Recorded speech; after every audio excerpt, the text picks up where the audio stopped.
Okay, well, a great Cabernet tasting coming up. And I think it behoves us to talk about the origins of Cabernet in Bulgari and what it really means to the Italian wine industry in this day and age. And the history is such that it's inextricably linked with Sassicaia. Sassicaia was the first property that planted Cabernet in Bulgari. So Bulgari itself is on the Tuscan coast. It's a reasonably low-lying area. The main town is a town called Castagneto Carducci, and it has turned out to be really the cradle of Cabernet in Italy.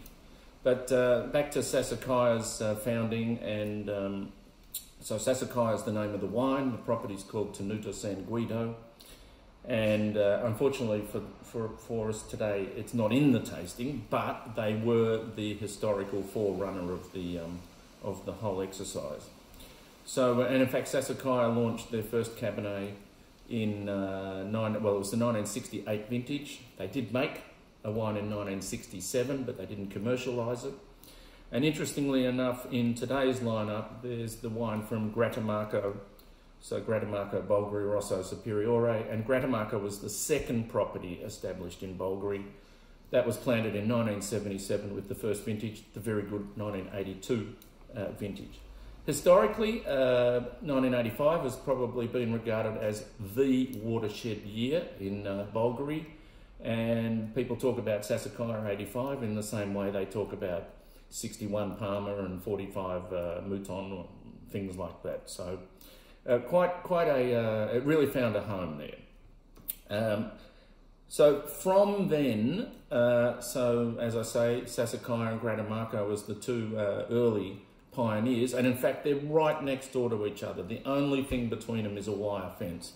It's gone on now to have 50 wineries plus in Bulgari, all working with Cabernet based wines. Some of the wines that are on for today have got Petit Verdot in the blend as well. And I think it'll be a fascinating exercise, particularly since looking at these vintages, 2006, they're going to be, I would think, probably not mature, but coming into maturity. And the Coonawarra wines probably promise to be a little more muscly, but I would think that the Bulgari wines, and typical of Bulgari Cabernet, they're very, they're wines of finesse, elegance, a beautiful complexity. They're voluptuous, they're intense, and yet they've got a lightness and a freshness, just really delightful to drink. Now, historically, when Sassicaia started, it was Vino di Tavola. So what happened was, it was really a square peg trying to get into a round hole. There was, as far as Tuscany was concerned, there was Sangiovese. No one knew much about Cabernet. There were no laws like DOC laws covering what could be done with Cabernet. So the wines, when they came out, really only had the option of Vino di Tavola, so table wine. But there was a category of table wine, and in fact there still is a category of table wine, and that category won't even let you put the vintage on the label. Now obviously when Sassicaia came out in the first instance, it had the vintage on the label, and it wasn't a Vino di Tavola price. Here's Vino di Tavola at €2 on the shelf, here's Sassicaia sitting over here at €30. So what's going on? And then from there, history has evolved, where now Bulgari has its own DOC, and in fact Sassicaia, the very small vineyard itself, has its own DOC. So it's going to be a fascinating tasting exercise. When I look at the producers that are on board for today, the Italian ones, Campo alla Sughera, they were planted late 90s, so I don't think 2006 Arione could be the very first or second vintage that they did. Colin Massari, as I say, they date back to planting 77 and producing from 82. 2006, very successful wine for them, and I think people would like that. The Tenuta di Baserno, that's a partnership between Piero Antinori, famous in the Antinori of Florence, with his nephew, and in fact I think his nephew is actually the current winemaker. But that also was late in the piece, only planted in 2001, and I'm pretty confident that the Il Pino de Bacerno, they have a couple of different wines, but I think the Il Pino 2006, will be the first vintage.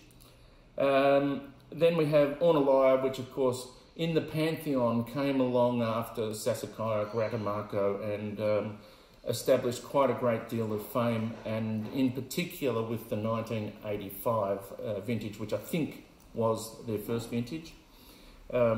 Nowadays owned by Frescobaldi, but in between Ludovico Antinori starting it, Robert Mondavi bought it, and then there were a few ownership transfers, and as I say, it's ended up with Frescobaldi.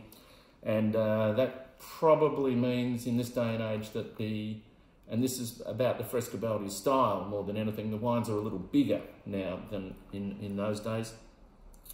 And then the last one there, the Podere Sapaio, this is interesting because that's got a goodly percentage of Petit Verdot in it. It's got at least 10%, and it has a very, very accomplished consultant enologist making the wine, Carlo Farini. And I've known Carlo Farini for years. He even works on a couple of our producers, and he's very, very good winemaker.